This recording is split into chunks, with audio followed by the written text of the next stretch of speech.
Because he said to me, oh, you can, I said, oh, I'm Maliki now.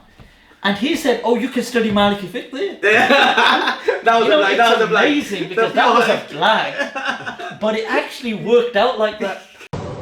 علي ولي الله غضب العلوي تفجر الله أكبر حيدر حيدر حيدر حيدر الله أكبر لا إله إلا الله محمد رسول الله لا إله إلا الله علي ولي الله غضب العلوي تفجر.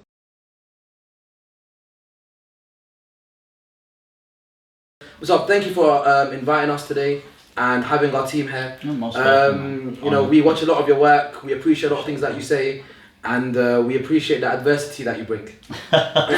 So thank you for having us today. So again, you know, just before we start, in regards to myself, obviously, Sayyid Raza Rizvi from the Bayat Ghadeer team. So just a little bit, Mufti Sahib, because I know we've met before. Yeah, sure. Just a little bit, you know, I know it's your interview, but you know, obviously I'll take the spotlight a little bit. Just a little bit about who we are, innit? Of course. So obviously, Bayat Ghadeer team, Mufti Sahib, we're just, you know, a group of individuals from a Shia background who basically are just trying to put our voice out there and kind of basically put our narrative out there as well. Nowadays in social media, you've got loads of people, you know, it's basically if you don't put your own narrative, people make a narrative for you.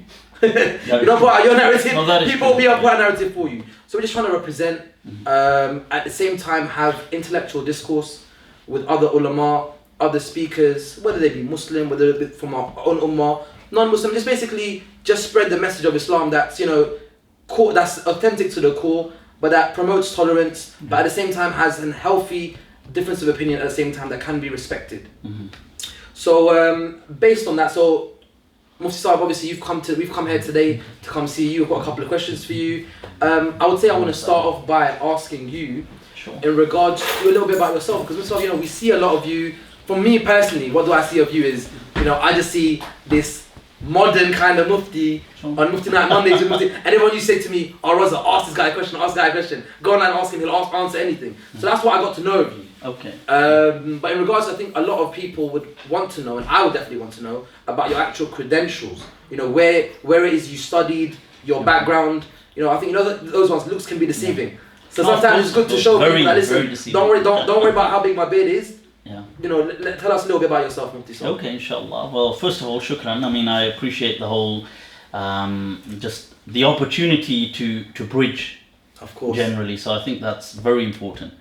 In terms of studies, I have said these. I've kind of gone over some of this before, and it is on Facebook. But I began my kind of studies in my teens. So like probably that's like now over 2 decades ago.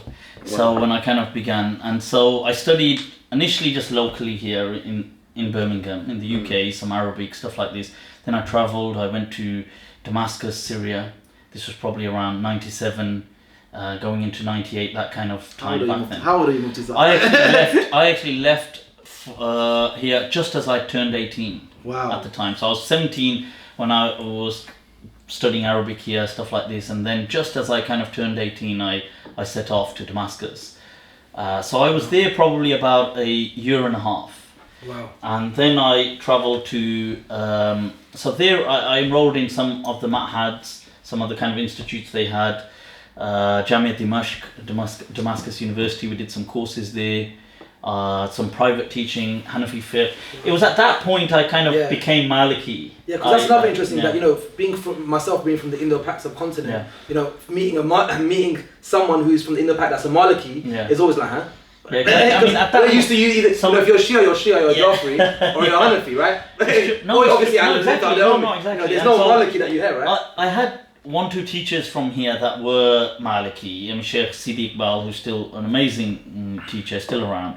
And I'd come across the Maliki method, but I was inclined, I liked this thing of Amalu Ahl al-Madina and stuff like this. Yes. But I wasn't prepared to kind of become Maliki. When I went to Damascus, I ended up living with some Malikis as well, some Moroccans, there were some Tunisians and Algerians. We stayed throughout my stay there pretty much a lot of the time with some of these brothers at the time, some of them more learned than others.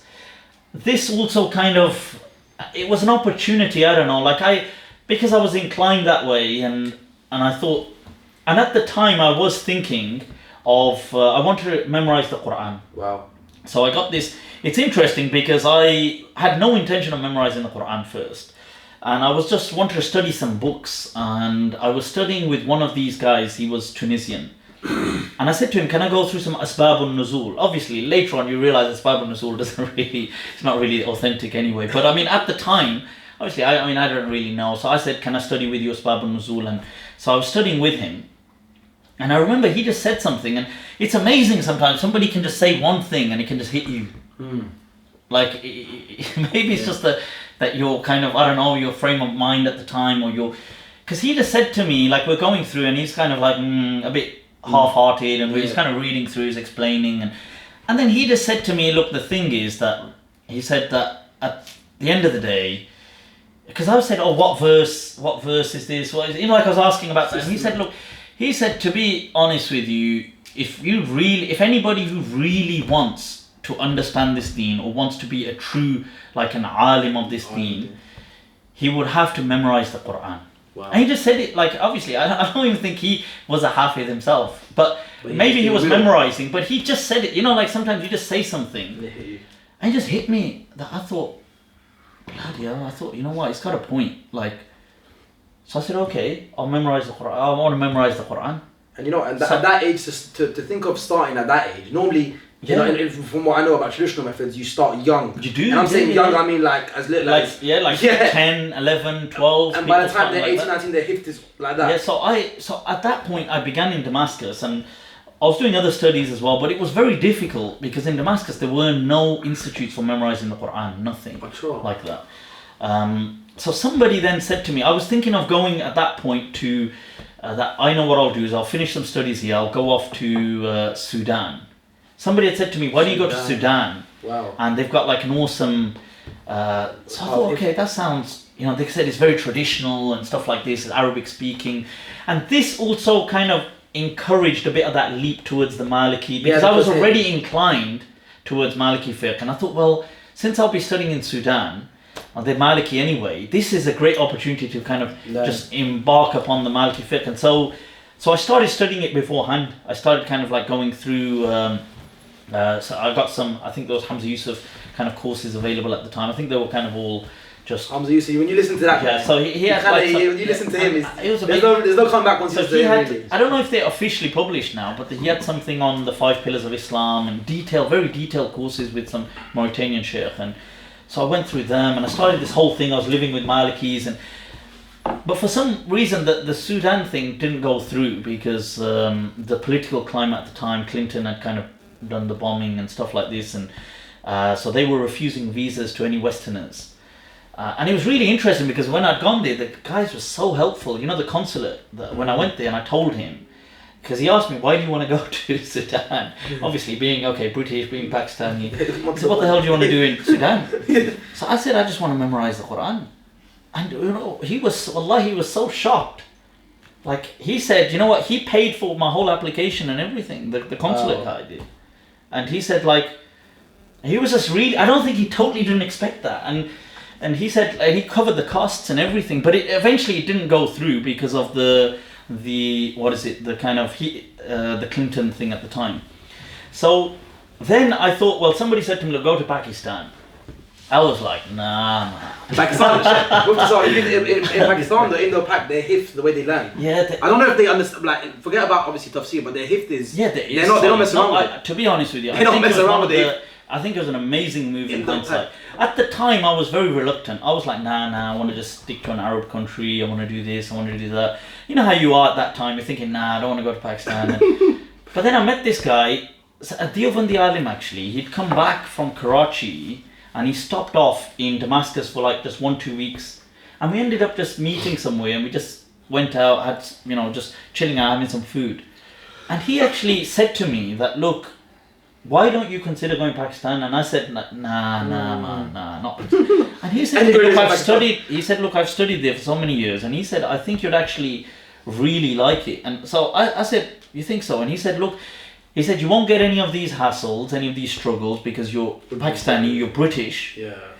you'll fit right in, you'll do. So he kind of like sold it, and then I think he blagged one part, which actually worked out. There's always a little blag in there. Because he said to me, "Oh, you can." I said, "Oh, I'm Maliki now," and he said, "Oh, you can study Maliki Fiqh there." That was a blag. That was a blag. Amazing, because that was a blag, but it actually worked out like that.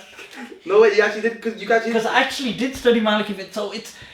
But in hindsight, that was such a blag. He threw it out there. I would never say that to somebody. Like, oh, if you go to Pakistan, True spoken like a true Pakistani. So it's like he said to me, "Oh no, what are you talking about? You can study Maliki Fiqh there." I said, "Really?" He goes, "Yeah, Karachi. I was there. There was like Shafi students studying Shafi Fiqh, and Maliki ones were studying Maliki Fiqh."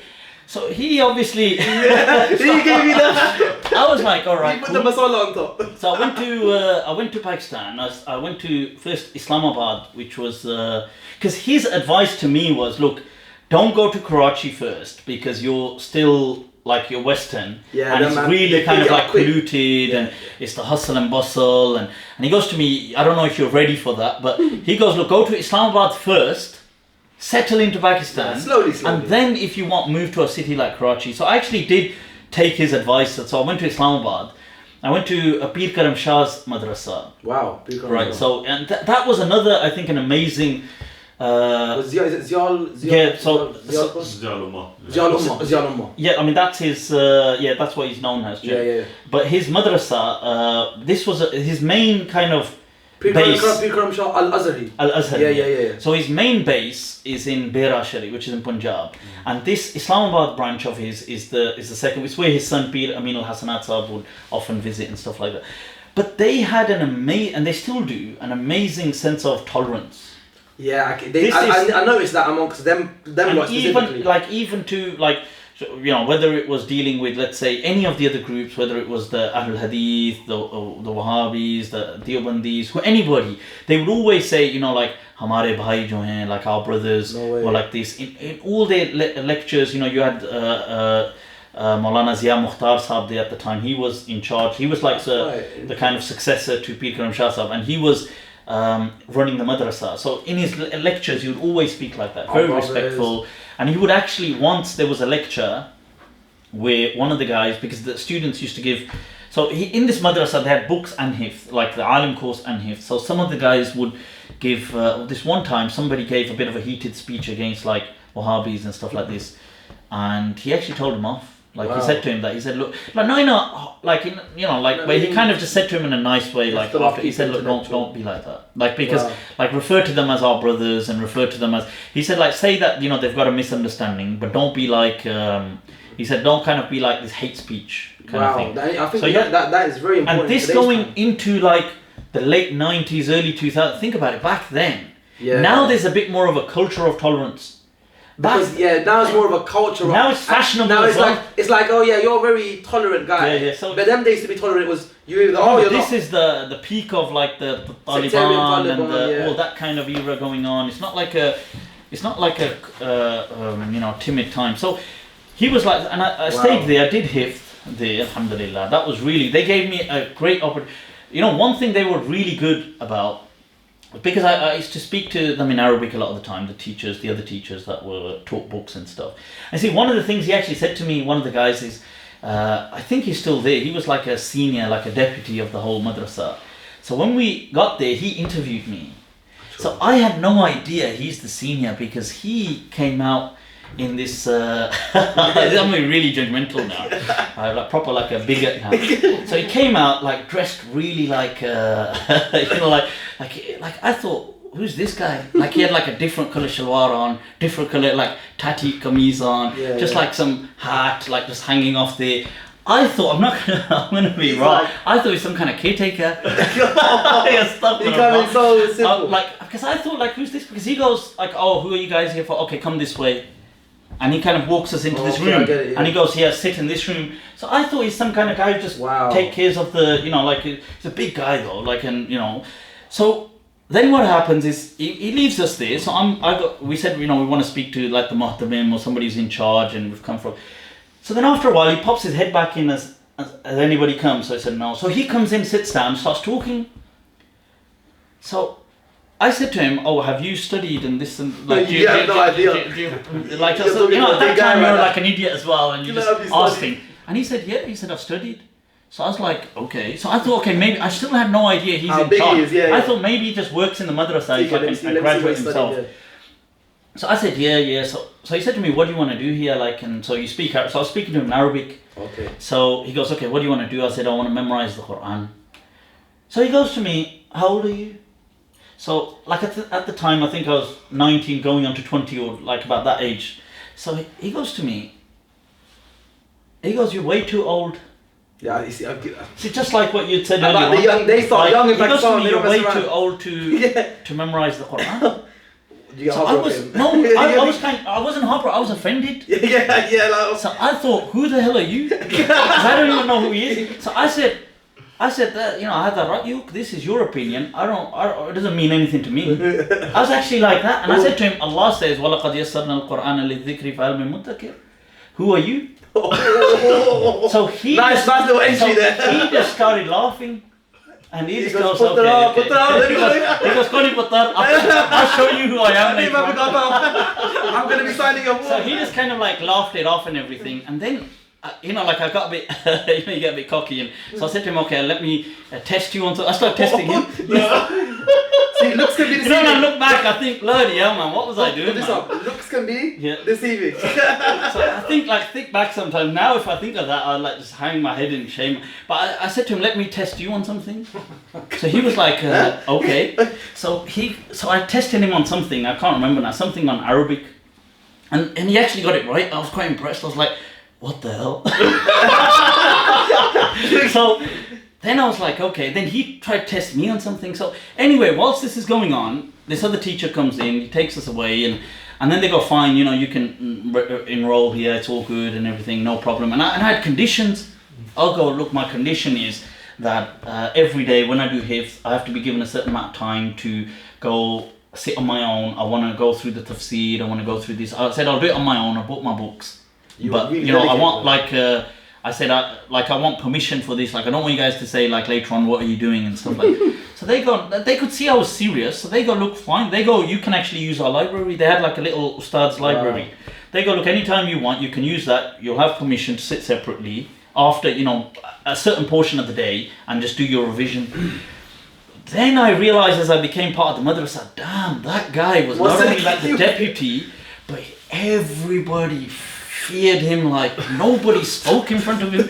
I think this is why he was so laughing when I was kind of like being a bit cocky with him, because he was probably thinking, who is this guy?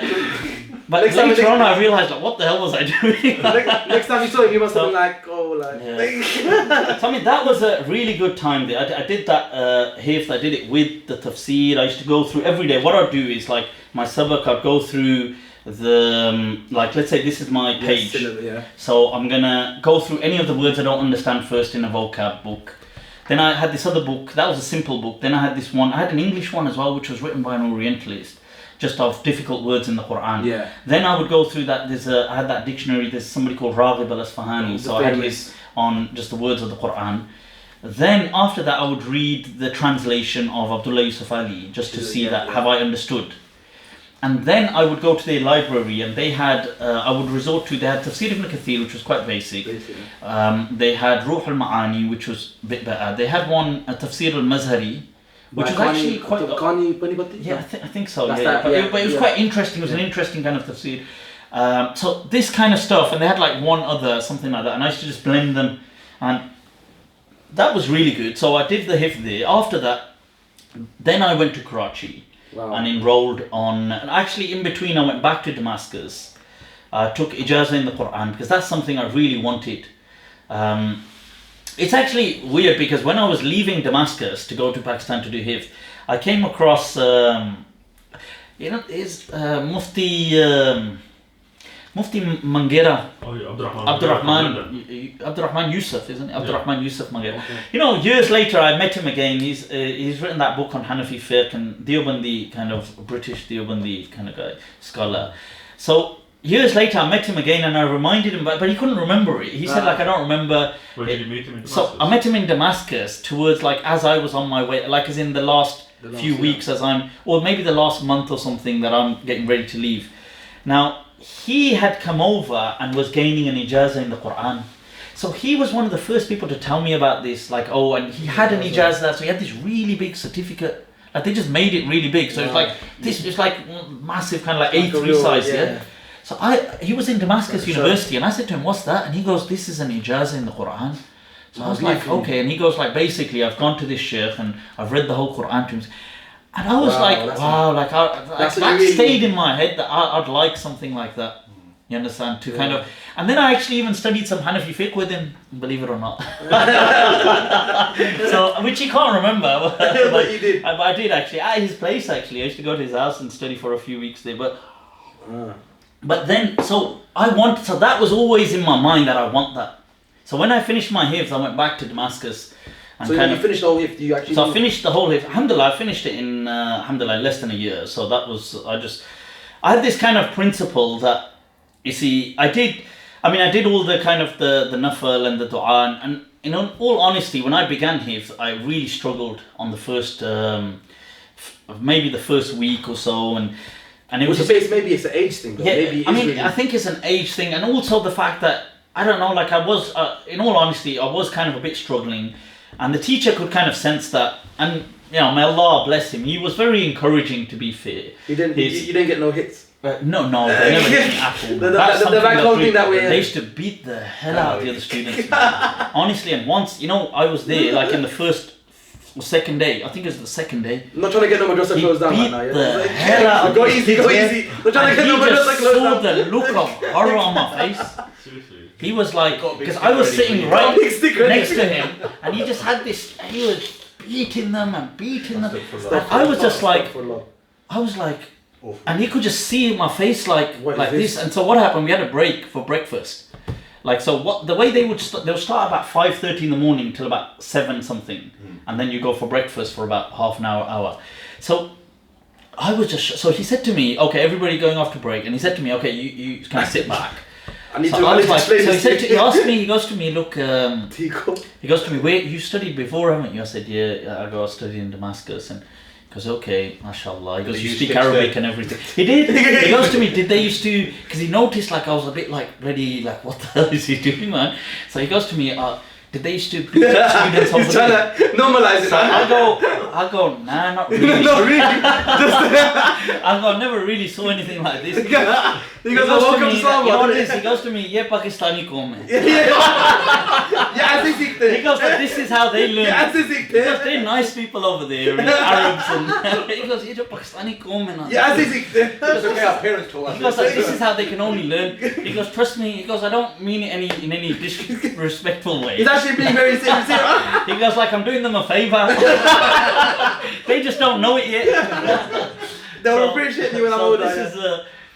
That time, he never did anything like that to me. Like, thank God, because I actually once thought, if he tries to hit me, I'm not gonna have it. Like, I thought, how am I going to react? Because I'm not going to really take that. It's like, because he just had to just break the sticks on the people, man. So, but alhamdulillah, because of so they were always very respectful to me.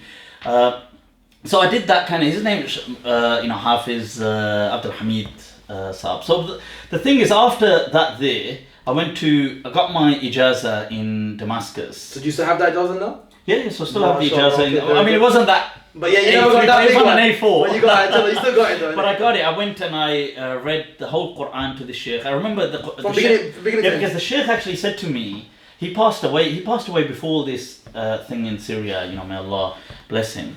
But he said to me, look, listen, just read a bit of the Quran. I'll give you ijazah. You were like, nah. I was like, nah. So you didn't want to do the cheat game. You wanted to do that. I said, I want to read the whole Quran to you. He was like, kind of like, oh yeah, John. You got it, man.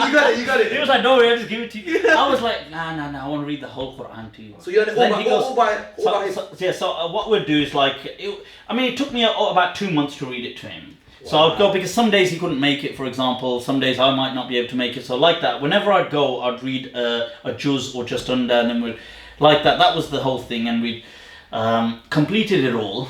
And it's in that masjid that I met that there was a major Arabic grammarian of the time. He passed away as well before that whole Syria crisis. Wow. His name was Abdul Ghani al-Diqar. He kind of received international awards in Arabic grammar, and he was deemed one of the most knowledgeable people to do with like the Book of Sibawayh.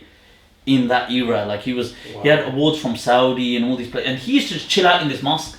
An old guy, just chill out in the mosque, and nobody, and it's just him and this other old guy. No one's benefiting. Two old guys, and that they used to come like way before, like an hour before Salah time or something, and they used to sit there. And I used to be there because I used to just be going over the stuff to read to this sheikh. Yeah, sure. And they used to come, they used to obviously know the sheikh. He was like junior to them. But when I first noticed them, I just thought, two old guys, like what's the big deal? Never, But he had such a sense of humor on him. Oh, this guy was hilarious. He was like, he used to like, the other old guy, he used to trip him over and stuff like this, and he used to do all this kind of stupid stuff. And I was like, what the hell's the guy doing? So I was like, proper like, started cracking up. And then my teacher told me, he said, have you heard of that Mu'jam al-Qawaid al-Arabiya? I said, yeah, it's like a book on, like a dictionary of Arabic grammar. So I said, yeah. He said, do you know who's authored it? And I said, no. He said, that's him. Wow. He's the author. So I was like, no way, he's a bloody scholar. So then I started kind of like, I'd go up to him, sit with them and stuff. Yeah. So he became quite fascinated by the fact that I was Pakistani and Maliki. Yeah, again, that's so he found that very fascinating because he was writing a book on Imam Malik at the time. And he goes to me, you're Maliki. And another thing, at that time I used to have these this really long hair, like curtains. We want to get to that next. So it's like but it was like really, black, really black. But the beautiful Zulfa. The Zulfa, but like really kind of, and this is another thing he found really strange. Like he found it like, not strange in a like a what the hell, but like a, plus I don't think they have dark black hair like that. And I don't think they have it. So he used to find it really strange, like my style and all this, and he goes, oh, you're Maliki. How the hell did you become Maliki? Yeah. So I was like, and they took like an interest. So it's not only me who's intrigued by that. It's like, not only me who's intrigued by that. And then the thing is, I was into Arabic grammar. So he kind of liked that whoa, you're into grammar, because he was an expert. And so we went a lot of back and forth, and I used to ask him stuff, and my little kind of like bunge. Go try. So Sibawayh said this, but doesn't this not make sense over here? So he used to kind of find that intriguing, that what the hell? Someone's actually trying to trying to challenge those great people. But he was a great. So this was in Damascus. Then I went to Karachi afterwards and enrolled in Binoria and did the whole Alamiya program. And the Binoria is the famous, is a Deobandi Institute. So Binoria is a Deobandi Institute. There's two Binorias in Karachi. There's Binori Institute. So there's, that's the first one just called Binori Town. So that is the original. Okay. Like, so a graduate from there by the name of Mufti Naeem, he went and set up this second one, which is about 15 minutes away, called Jamia Binoria. So Jamia Binoria has more of a focus on accommodating for foreigners. Okay, so it's a slightly better, not massively better, but it's better accommodation. The course is a bit more tailored. They've got an Arabic section. So they teach foreigners, and he's very connected, Mufti Naeem. You see exactly what you're saying in regards to Pakistan. Like even me, not like Pakistan's my hometown, but I wouldn't know that Pakistan's so well done up in terms of the madrasa system for international students. Yeah, so people don't know that. His madrasa, to be fair, was some of the others, they had it a bit like kind of like local style. Yeah. But he had like a whole separate, like the whole part for foreigners was separate. It was a separate section, separate building altogether. And he had a lot, and he had huge connections with like Americans, and he would go back forth and foreigners, and he had so many foreign students there, and he was connected as well locally. So I studied there. Alhamdulillah, they allowed me, because one thing I didn't want to do is this start from scratch. They have this thing start from Alif Ba Ta. They don't want you to have any preconceived ideas. One thing I said to them when I got there was that, look, I've studied like this, I've done this, I've studied in Damascus. I said, look, just test me, and then let me go in what you think is suitable. So alhamdulillah, they tested me and they put me into the 4th year. So I ran a test with them. Then they said, all right, fine, you don't need to do, you've passed this. So then I kind of studied with them the main sciences, fiqh, usul fiqh, mustalah al-hadith, usul al-hadith. That's when you got into Arabic grammar, adab, all this kind of stuff, aqidah. And then moving on to Dawra Hadith, where you actually cover to cover. They say they don't mess around with that. They're serious. And although their take on it is different, so their take on it is like mainly focuses from a fiqhi perspective. I understand. And a lot of it is catered to defend the hadith. Is it most of it to just prove, listen, this hadith we can use? One thing, alhamdulillah, I managed to do, and at first for some reason some of the teachers were objecting, but they were cool, was that, you see, what I did is each book I bought it with, because they used to have these kind of like these The 6-in-1. packing print, like Pakistani prints, Big ones. and like these horrible prints, man. I can't even read them. Not in a to diss it, but it really is poorly kind of done. So I said I'm gonna buy my own. Obviously, I'm gonna buy my own kind of prints, but I bought each book with a kind of commentary on it. With a sharp. Yeah, like a major commentary. So like I tried, like let's say Sahih Muslim, I got Qadi Iyad's commentary on top of Imam You would Mazari's get like the commentary. classical ones. So as an example, Tirmidhi, I got like let's say Abu Bakr ibn Arabi's. Now, so what would happen is every day it's feasible that you can read it because you're sitting in class anyway. It's only like a few pages. So you can just open it. So that allowed me to go through like at least 80% of all of these commentaries. Wow. Because you're doing it day by day. It's not like you're sitting there anyway, so you're just going to read through it. So I'll just highlight, I'll do stuff. So that was a huge opportunity, and they kind of told me, some of them told me off a bit about that at the time. They go, oh, this is because one of them goes, oh, you're doing this because you can't read the Arabic. Like, Was it? they go, why? No, because they go, why have you got like, this Arabic has got ishkal, like the harakat on there. Like, Oh, so yeah.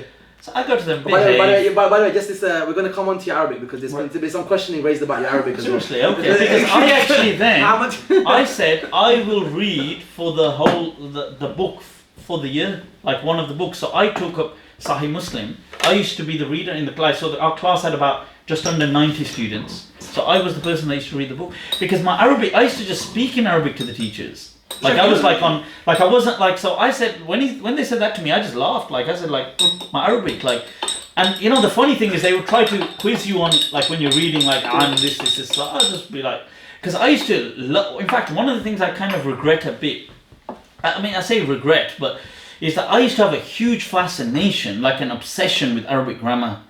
The way I did later on with fiqh and other things. But Arabic grammar, like I was saying when I was with that grammarian, Sarf is, I find just fine, like a bit boring, but the usual. But Nahu, like, and how you do i'rab, and how is the i'rab done, and how many different interpretations can you bring here. And I used to be like obsessed with this stuff. But the problem with it, and I used to know the khilafiyat, like how does Akhfash disagree with Farra, and why does Farra disagree? So you were with, like literally, why does he disagree here with Sibawayh, and what has Mazani said about it, and what's the. But the problem with this is, this needed a culture to stay alive in. Like, you got to talk to somebody about it. Yeah, you can't. It can't be independent. Because like once I left madrasa, there was nobody to talk to at all about Arabic grammar. Whereas fiqh and stuff, you can still talk to people and they can understand it. But Arabic grammar, so it kind of just like, it just kind of, obviously the culture died, the obsession for it died. So just like, again, just continue with this, but it's like, just a quick comment about those who would say Abu Layth's Arabic is weak. Seriously, I've not heard that. That's a new one. I've not heard anybody kind of like criticizing my Arabic per se, because I mean, I'm sure people generally must have better Arabic as well out there. But the thing is, my Arabic generally is fine if I don't say so myself. But I mean, so I've never really heard people ever criticize my Arabic, even in the madrasa. It's just one individual. Even in the madrasa, one of the things that they never really used to, they used to all kind of say that, oh yeah, like his Arabic is, because that was something I had an obsession with in the early, like I really liked, and I was always into poetry.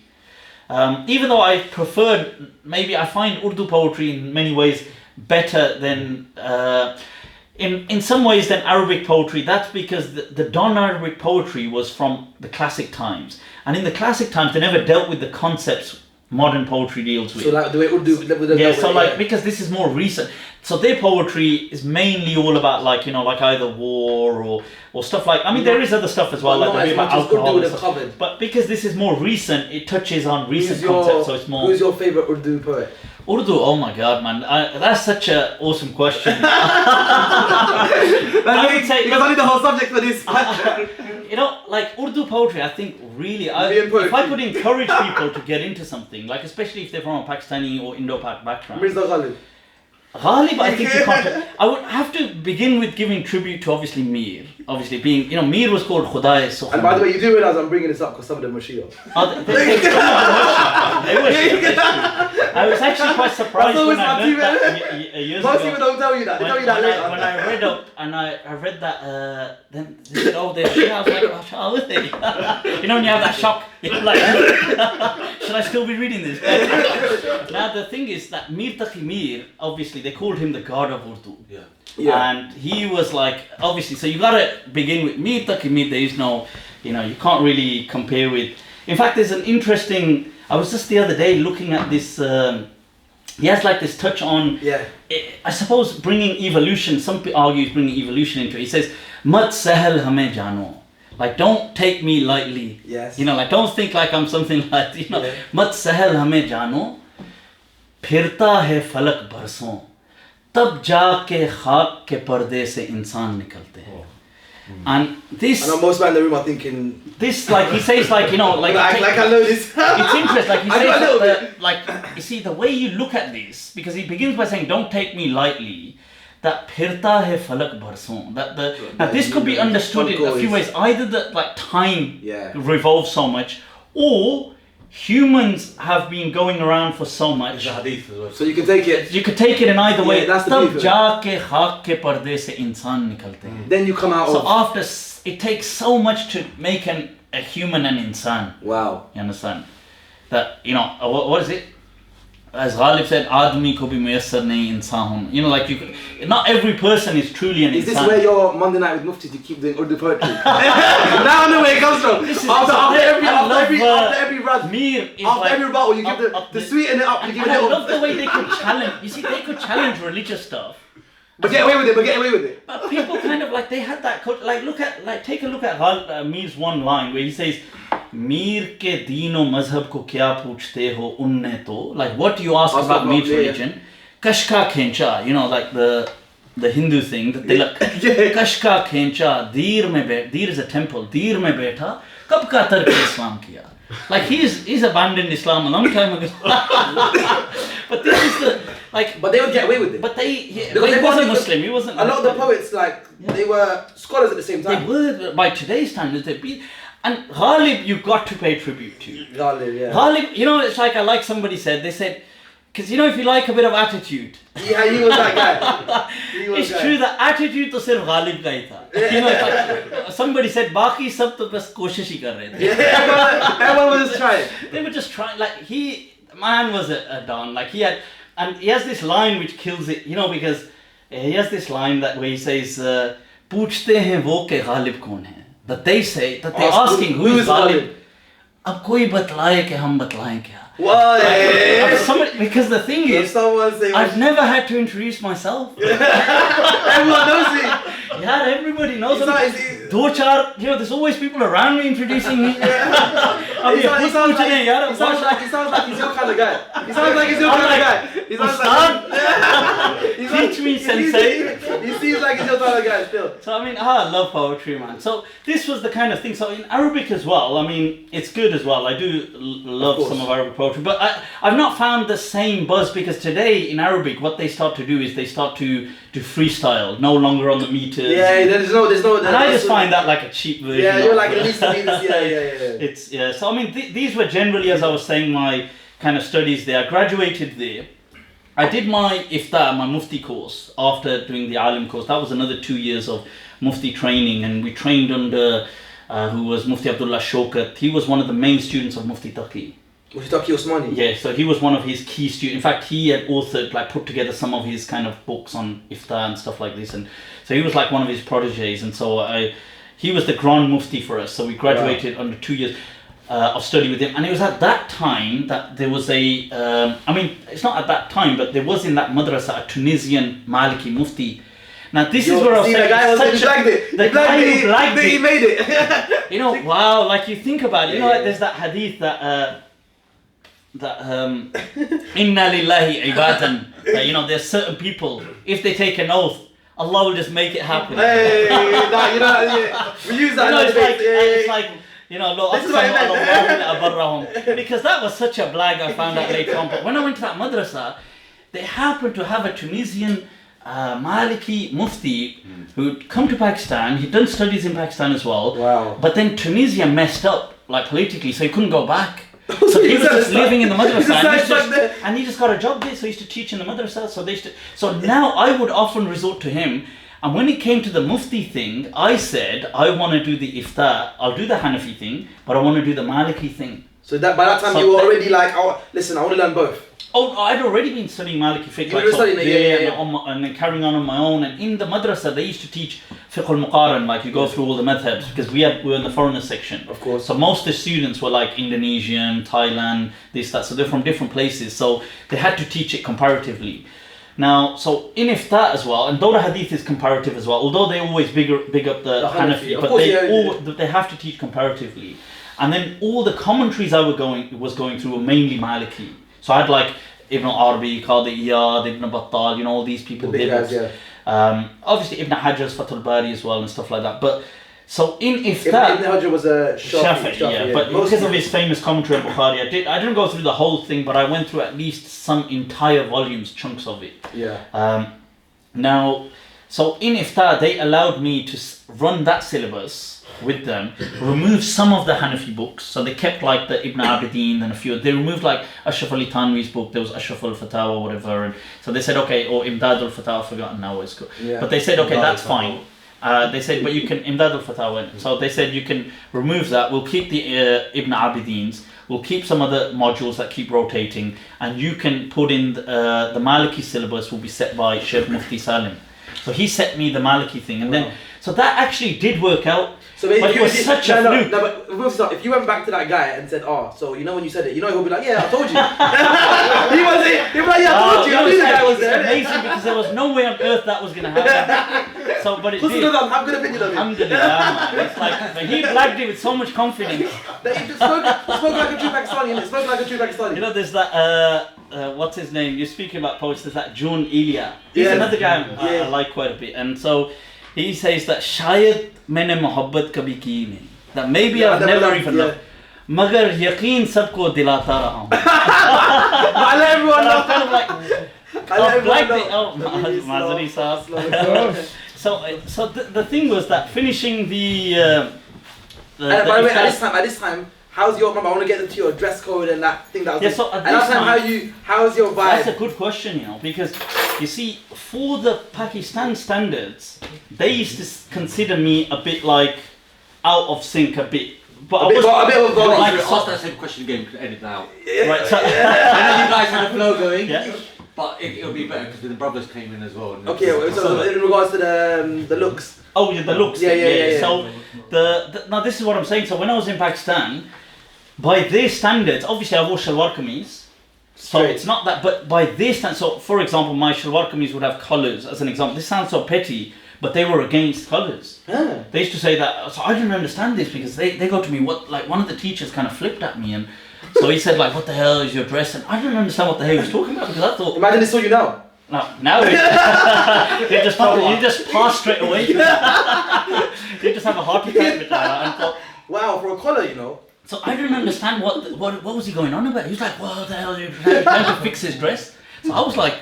Is it too yellow today? Is he seeing through this? Should I be wearing something else underneath? So then he said, your colours? And I was like, my colours? He goes, your colours are like tashabbuh bil kuffar.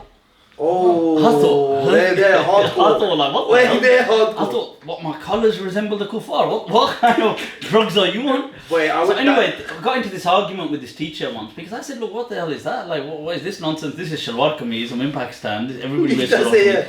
He goes, oh, this is like copying the West and... So, well, I said, look, okay, fine. When I buy new shalwar kameez, I'll get them... I said, I had no idea that you guys take offense to bloody collars. Like, what the hell is that? Like, so... He really needs to meet you now. Well, I got rid of the collars. I go, Maulana Sahab, collars काटते यार ये. ज़्यादा ही हो गया यार कुछ. अच्छा ये भी collars, sleeves. अच्छा ये भी collars. यार उतारो यार ये. You want to go with that?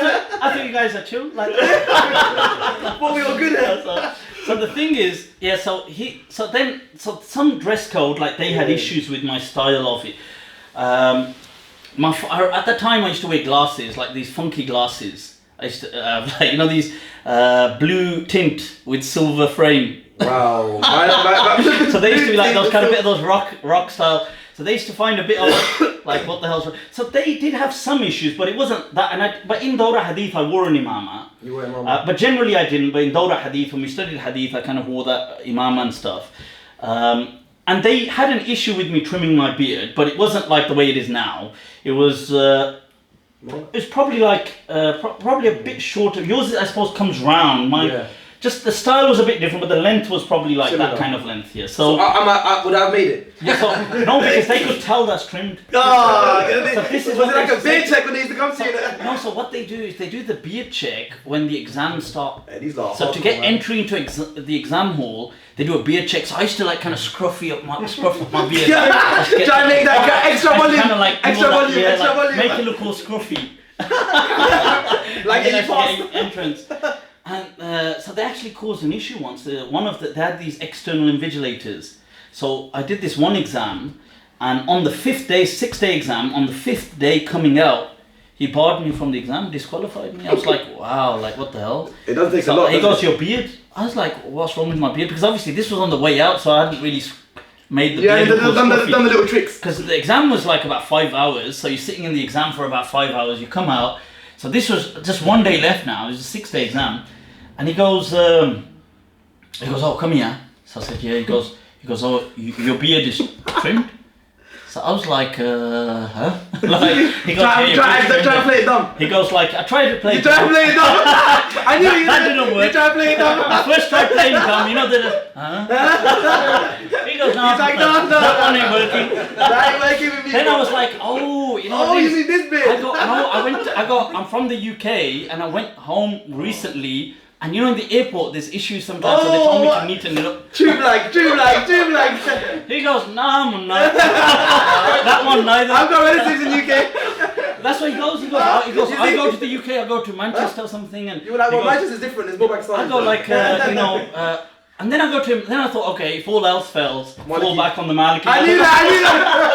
I go on Maliki. You gotta be so, that's what I said. You didn't use the He ikhlas to madahib goes, to get out of it. he goes, four mazhabs have ijma. I go, Oh, wait. I go, what are you talking about? I go, no. Is that where ijma I should- go, oh, Bakr ibn Arabi says this. I go, this is, So Al-Adawi you said says this. So I said to him, okay, if I can prove to you, Then I'm cool. then I'm cool. Yeah. So I said, if I just go get my books and And I show prove to you, then it's okay. He goes, So he goes, yeah, go on then. okay, Because good. he thought I was just blagging.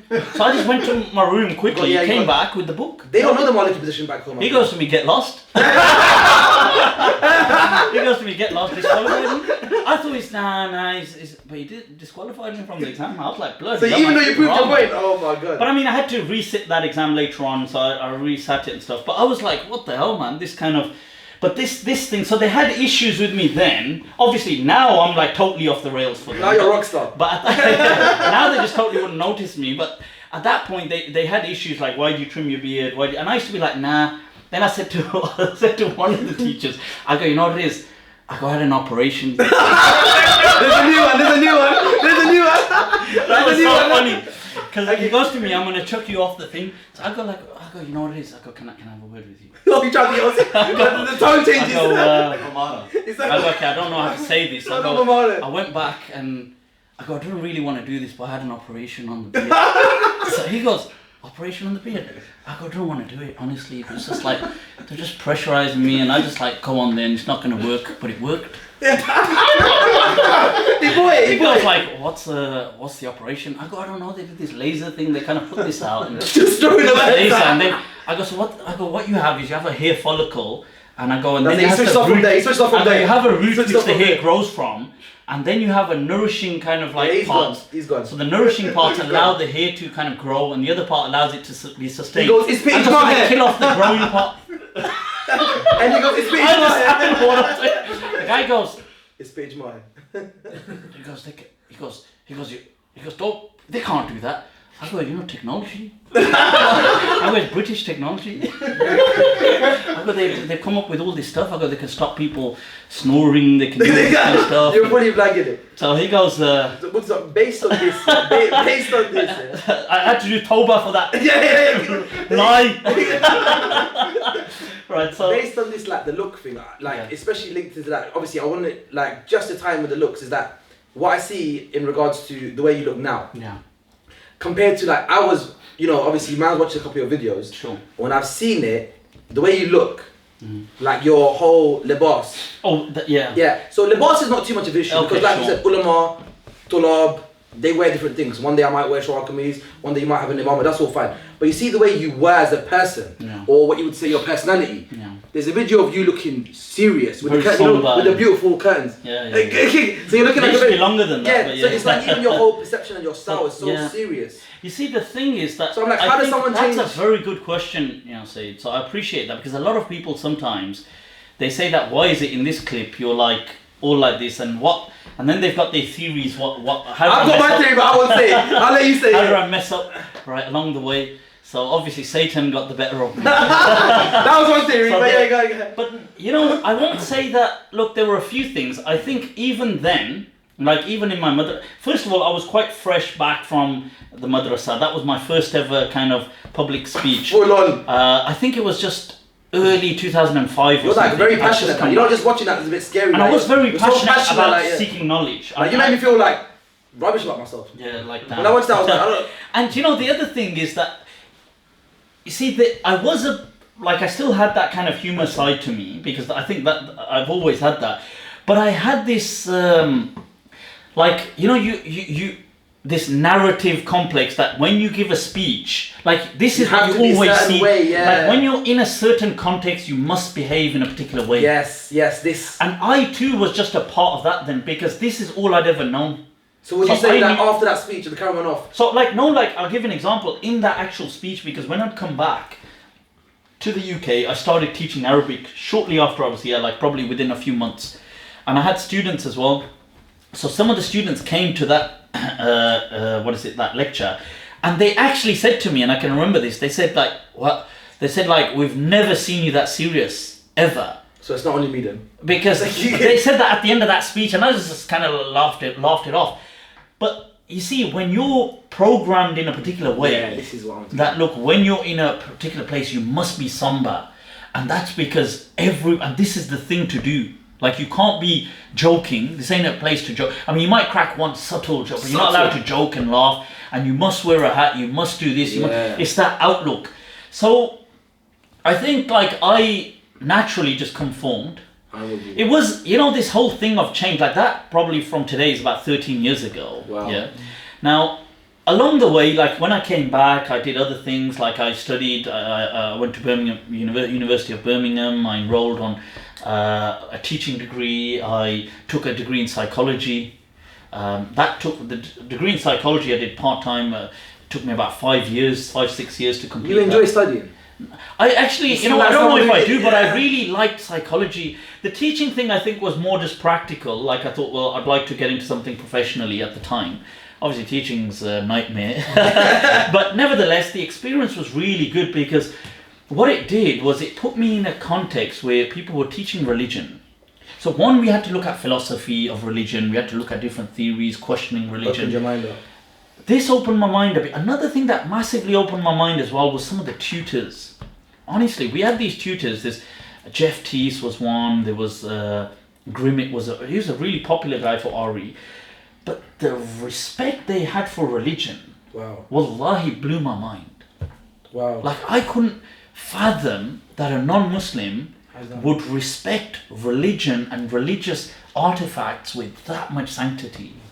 Probably more than Muslims do. Much more than Muslims that I'd seen. There's been evolution in philosophy. And it really kind of shocked me. Like, you know, when we discuss religious kind of artifacts and stuff, so they'd say like, okay, guys, and he'd bring out a box, they'd put it, and he's like, okay, we're going to take out certain things. And he would tell us that, by the way, you know, when you're teaching RE, because I specialised in RE, and so he would say that to the whole class, like, when you're teaching this, make sure, like, it took this so seriously. They said that never allow any disrespect to any of these artifacts, you know, these kind of religious kind of symbols, like always put them with, and, you know, be very careful, don't it really kind of hit me, man, that these people are like are kind of like amazing people.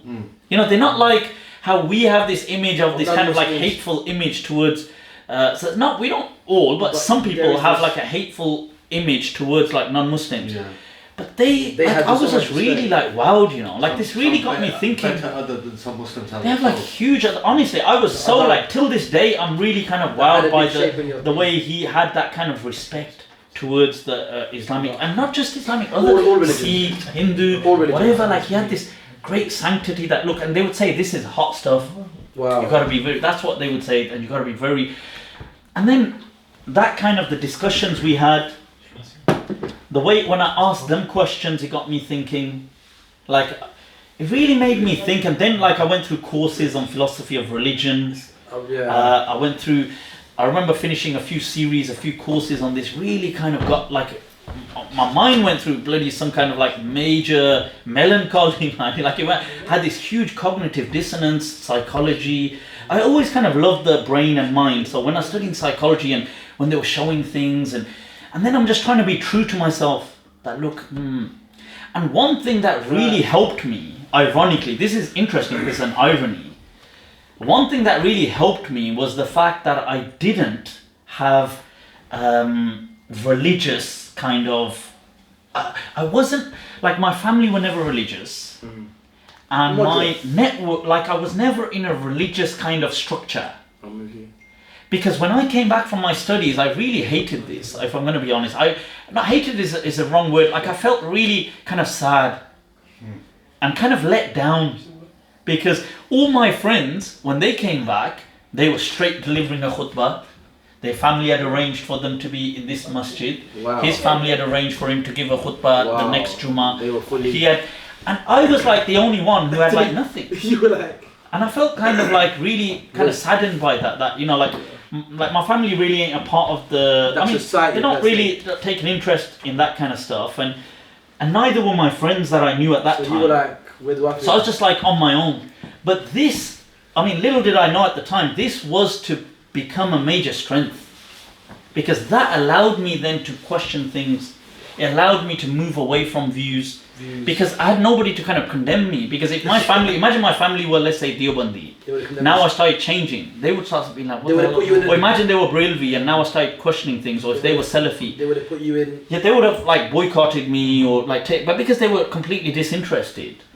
Like I could just do what I wanted, and that, alhamdulillah, really gave me... Working your stride. It became, like, I didn't know, but that was a huge blessing in this. What I thought at the time I was really saddened by. But I kind of felt that, wow, like if only I had that kind of support. Like all my friends had it. But it was really a great blessing from Allah, because it allowed me, and over the years, you know, you look at things, and then I realized, like, I don't want to be a part of any of these groups and stuff. And I think that personality now is what, like especially within the last 1 year, especially with this Monday Nights with Mufti, that's really, that allowed me to just kind of be myself. Yourself. And you know what? Because I do it from home and I'm already at home and I can't really see people. You know what? Like I would say, there's definitely a secret that I want to share about this, and it's about you as well. Okay. So I'm about to expose you on live TV. You've got access to my webcam. Basically, that sign over the check. Sign over the check. Very time. No, I would say that in regards to the way you are online or the way you carry yourself, it's something that I would say personally myself, I've learned. Okay. That meaning the way I am, I'm quite a lively person. Okay. You know, I'm a bit loud at times, as you might notice. Yeah. I joke around, etc. But it's like people say something similar to me at times. Yeah. They'll say, "Oh, Raza, when you speak, you know, don't, you know, be a certain way and be a bit like this, and you know, be that." You know, like we get taught as a typical way. Like fit into that box. Into that, and I'm like, but that's not me, bro. They're like, but that's just how it is. And it's like, but do we have to do that though? And by watching you, I would say that's something that I've definitely seen is that, well, you can still deliver what you need to deliver, but you don't have to be, you don't have to do that. But it's a hard journey getting there. Because the problem is, you know, there were so many points along the way where people said to me, look, Mufti, we want to call you, we want to invite you. Now I don't bother with this stuff. Like I've kind of just become a bit like kind of disenfranchised with all this stuff. But a few years back, I was into this. I used to go to deliver talks, and I was a lot more into that. I used to go abroad. I used to deliver talks and stuff like this. And at that time, I was into this, and people were saying to me, "Look, Mufti, we want to invite you more, but you know what? Will you just put a hat on? Will you kind of allow the sides to kind of slightly grow? Would you kind of slightly kind of mellow it down?" And it was at those times that I really had to make that choice then. Be your yeah. Like, do I go with this But or not? I respect that. And it was tradition, hard, yeah. like at that time, because at that time I kind of felt that, because there was a point where I thought, should I? And I thought, well, because if you, like at the end of the day, look, if it's not me, and then it comes back to this, what are we, because religion, my understanding is ought to be for the for everybody. Not just a selected. Why am I trying to be something fake, which the common person isn't anyway? And then if they do ever see me, like they see me like this, they'll be like, what the hell are you doing? That aspect of what you mentioned about dressing one way and dressing, that's something that is gold for me. Like, be consistent. Because at least, see, this way, somebody sees you, they don't like you. Yeah. Somebody sees me, like these people say, oh, look at him, they're saying, oh, he's a clown, or he cracks jokes. Fine. No, don't listen to me. I'm not asking they're still definitely but at least, you. no, but my point is, at least they know me, I'm not being a hypocrite. No, I respect that. So I would say that's definitely something that I took personally. No, alhamdulillah, so thank you for that. I appreciate in that regard.